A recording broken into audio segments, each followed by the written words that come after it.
నమస్తే, welcome to our channel. Nellore జిల్లా YCP incharge మాజీ మంత్రి కాకాని గోవర్ధన్ రెడ్డి అయితే పోలీసులపై అనుచిత వ్యాఖ్యలు చేశారు. కూటమి ప్రభుత్వం అండతో పోలీసులు రెచ్చిపోతున్నారంటూ వ్యాఖ్యలు చేశారు. మరి నిజంగానే పోలీసులు రెచ్చిపోతున్నారా తెలుసుకునే ప్రయత్నం చేద్దాం. దీన్ని పూర్తిగా విశ్లేషించడానికి మనతో పాటుగా ఉన్నారు ప్రముఖ రాజకీయ విశ్లేషకులు అడుసుమెల్లి శ్రీనివాస్ గారు. వారిని అడిగి తెలుసుకుందాం. సార్ నమస్తే. సార్ నమస్కారం. సార్, తెలుగుదేశం పార్టీ అండతో అదేవిధంగా కూటమి ప్రభుత్వం అండతో పోలీసులు రెచ్చిపోతున్నారని చెప్పి కార్యకర్తను పరామర్శించడానికి వెళ్లిన మాజీ మంత్రి కాకాని గోవర్ధన్ రెడ్డి గారు అయితే అన్నారు. అదే విధంగా పోలీసులను బట్టలు కూడా తీసి మరీ నిలబెడతామనే వ్యాఖ్యలు కూడా చేశారు.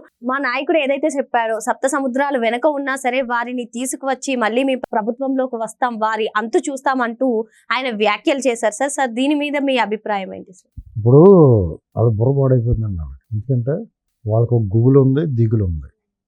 గుబులు ఎందుకంటే ఈ ప్రభుత్వంలో ఏం చేస్తారన్న గుబులు ఉంది. ఏం తప్పులు చిన్నవి కదా కదా. దిగులు ఏంటంటే అధికారంలోకి వచ్చే పరిస్థితి, వాళ్ళ పార్టీ మూసే పరిస్థితి ఉంది. జగన్మోహన్ రెడ్డి ఏదైనా మళ్ళీ నిలబడి ఈ పార్టీ తీసుకొచ్చి పార్టీ కోసం పనిచేసి చేతడం ఉండడం లేదండి. పార్టీ నెలమలుగా అందరూ పోతున్నారు చూడండి. పార్టీ మారి వెళ్ళిపోతుంటే వాళ్ళు పిలిచి ఎంత మారిపోతున్నారు, మారొద్దు అని చెప్పట్లేదు అతను. పోయి వాళ్ళు పోరా బాబు ఎప్పుడు ఖాళీ అయిపోద్దు అని చూస్తున్నాడు అతను. అంత ఖాళీ అయిపోతే ఎవరు లేరు, నాకు తోడు లేరు అని చెప్పేసి వీడు కూడా దుకాణం కట్టి షాప్ కట్టేసి పోతాడనమాట. అదేందా మీకు స్కూల్ మూసే అంటారు, స్కూల్ కట్టేసేవాడి అని చెప్తాడు. ఇప్పుడు ఈ గోవర్ధన్ రెడ్డి వాళ్ళ పరిస్థితి ఏంటంటే, ఇప్పుడు మీకు శివ సినిమాలో పాట ఉంటుంది, అదేంటి ఆ స్టూడెంట్స్ పాడతారు కదా, మార్చి ఉందిగా సెప్టెంబర్ అంటారు కదా, మార్చి తర్వాత సెప్టెంబర్ ఉందంటారు కదా. అలాగా వీళ్ళకి ఈ పార్టీ కాకపోతే ఇంకో పార్టీ ఉంటుంది, ఇందులో దూరేస్తారు. టీడీపీలోకి రానివ్వలేదు అనుకోండి, జనసేనలో పోతారు. జనసేనలో రానివ్వకపోతే బీజేపీలో పోతారు. ఈ మూడు రాలేదనుకోండి మానేస్తారు రాజకీయాలు. కానీ వాళ్ళు తప్పులు మాత్రం పోవు కదా. వాళ్ళు మూలంగా యాక్చువల్గా సోమిరెడ్డి ఆయన వివాదంలో పేకల దాకా ఇరుక్కుపోయి వాళ్ళు వదిలేశారు. కల్తీ మద్యం విషయంలో గట్ట టీడీపీ వాళ్ళు చాలా ఉదారంగా వదిలేసి వాళ్ళు తప్పు చేశారు. గత 2014-19 హయాంలోనే వాళ్ళు లోపలేసేయాలి కాకాని గోవర్ధన్ రెడ్డి. వాళ్ళు చుట్టాలి ఒకరికొకళ్ళు, అంచేతాలు బాగా చూసుకుంటారు. మీకు అర్థమైంది? మీకు అలాంటి వాళ్ళు అనవసరంగా మాట్లాడకూడదు. వాళ్ళందరూ బాగా కావాల్సిన ఒకరికొకళ్ళు. అర్థమైంది మీకు? వాళ్ళందరూ ఒకళ్ళు కాపాడుకుంటారు. లేకపోతే ఎందుకు వదిలేశారు? అతను కల్తీ మద్యం కేసులో ఉన్నాడు, ఫోర్జరీ కేసులో ఉన్నాడు. సోమిరెడ్డి చంద్రమోహన్ రెడ్డి గారి విషయంలో కూడా తప్పు చేశాడు. ఆ కోర్టులో దొంగతనం జరిగింది. ఇతను ఫైల్స్ ఉన్న దాంట్లోకే దొంగతలు వెళ్తారంట. ఇప్పుడు దాని మీద అధికారంలో వచ్చి 7 నెలలు లోపల ఏం చేద్దు? సోమిరెడ్డి చంద్రమోహన్ రెడ్డి గారు మన పట్టుదలగా చేయించాలి కదా. ఎందుకు వదిలేశారు? ఇలాగ మాట్లాడతారు వాళ్ళు. పోలీసులు కొట్లోడ తీసి నిలబెడతారు. రేపు పొద్దున్న ఈయన కొట్లోడ తీసి నిలబెట్టకుండా చూసుకోవాలి. అర్థమైందండి? ఎందుకంటే పోలీసు వాళ్ళతోటి సమ్ ఎక్స్టెంట్ ఒక పరిధి వరకు పోలీసు వాళ్ళు సహిస్తారు. ఇలాంటి 100 రోజులు మాట్లాడితే ఎందుకు సహిస్తారు? వాళ్ళు ఎందుకు ఊరుకుంటారు? ఇతను దొరుకుతాడు ఏదో విషయంలో, వాళ్ళు అన్నట్టుగానే తీసుకు కూర్చోబెడతారు, లేదంటే రోడ్డు మీద కూడా నడిపిస్తారు.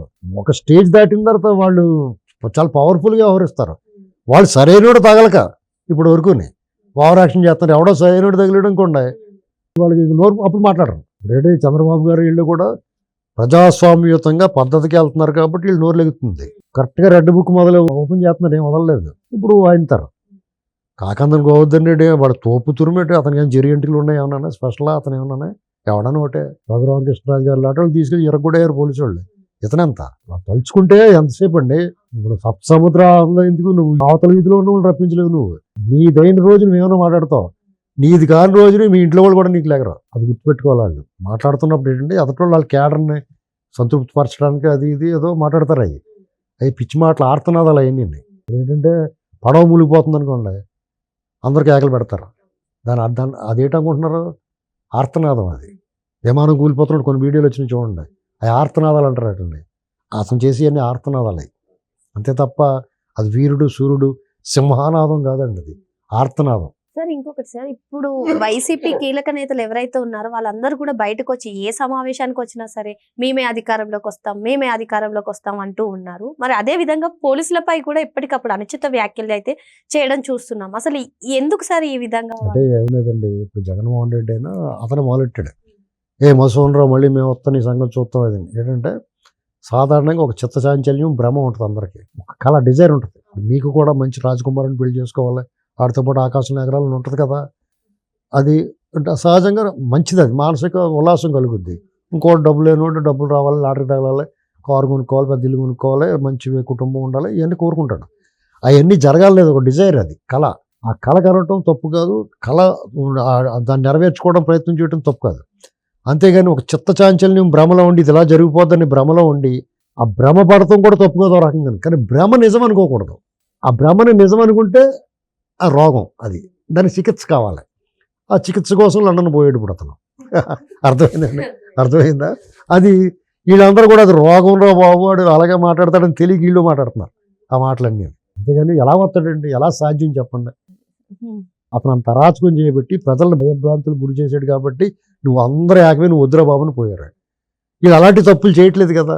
పైగా 3,000 ఇవ్వటానికి 5 ఏళ్ళు పట్టింది, పెన్షన్ 1000 పెంచడానికి 5 ఏళ్ళు పట్టింది. ఒక్క కలంపోటుతో 4,000 చేస్తారు వీళ్ళు అని చెప్పి అవాతాతలకి. రేపు మాప అమ్మకు 100 ఇచ్చేస్తారు. రైతు భరోసా వీళ్ళు కొంచెం పెంచి డైరెక్ట్గా వేసేస్తున్నారు. రేపు సిలిండర్లు ఎత్తున్నారు, ఆర్టీసీ బస్సుల్లో ఫ్రీ పెడుతున్నాడు, వాళ్ళు చెప్పినవి కూడా చేసేస్తున్నారు. అది కాకుండా డెవలప్మెంట్, రోడ్లు, ఇలాగన్నీ ఉపాధి.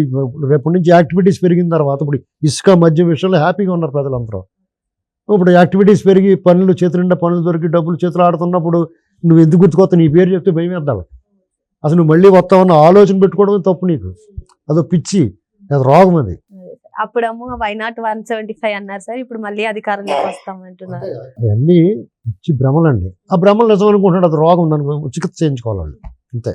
మరి వీళ్ళందరూ కూడా పగటి కళలు అంటున్నారని చెప్పేసి సార్ చెప్తున్నారు. మరో అంశంతో మళ్ళీ కలుద్దాం. Thank you sir. రైట్.